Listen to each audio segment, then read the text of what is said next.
President Putin has hailed his victory in Russia's presidential elections, saying it would allow the country to become stronger. He had been the only serious candidate and now has a fifth term in office after a landslide 87% of the vote. But there was defiance in the form of large queues at some polling stations in Russia, heeding the call of allies of the late opposition leader Alexei Navalny, who urged people to turn out to spoil their ballots or to vote for any other candidate. Mr. Navalny died suddenly in a penal colony in Russia last month. At least 80 protesters were arrested. His widow, Yulia Navalnaya, cast her vote at Russia's embassy in Berlin. There were protests held and queues to vote in a number of other countries. And in London, there was a line a mile long outside the Russian embassy. From Moscow, here's our Russia editor, Steve Rosenberg.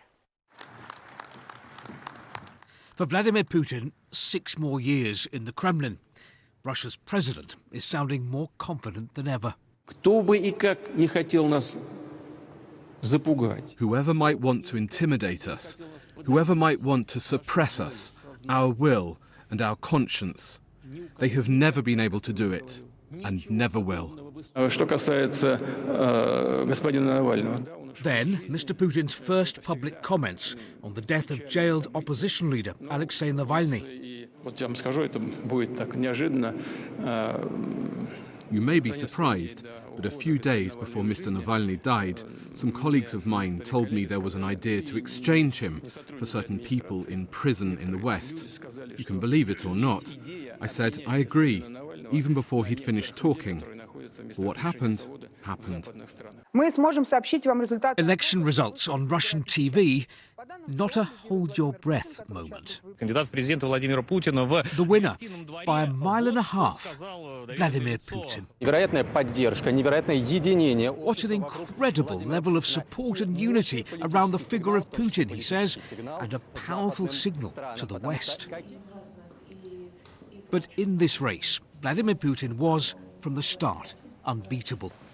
There were other candidates, but no serious challenger. Potential rivals here are swiftly removed from the political stage, forced into exile or put in jail.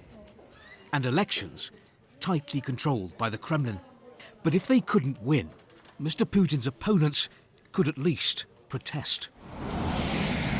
And they did, in many parts of Russia. Opposition figures had called on Russians to flood polling stations at midday, to vote against Putin or spoil their ballots, a symbolic protest against the system. We were here. I've never seen queues like this before at a Russian polling station.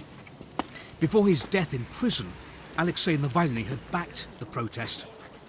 It took courage to come.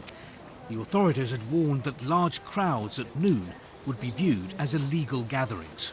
I was here as a member. Ivan, not his real name, told me why he'd come.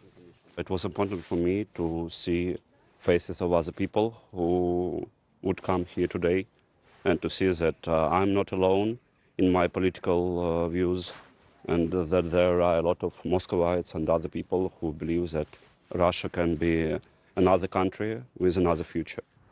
For now, there'll be no change in the Kremlin.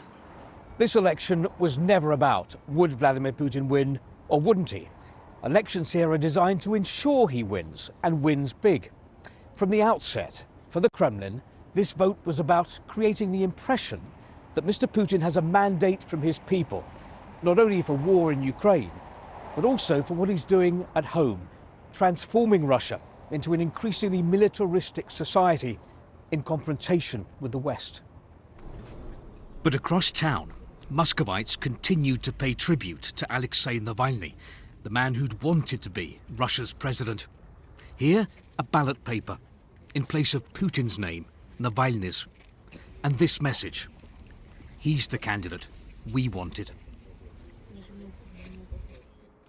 So, what can we expect from a fifth Putin term? I suspect more of the same. The direction of travel for Russia is pretty clear, and that means probably more repression at home and more confrontation with the West.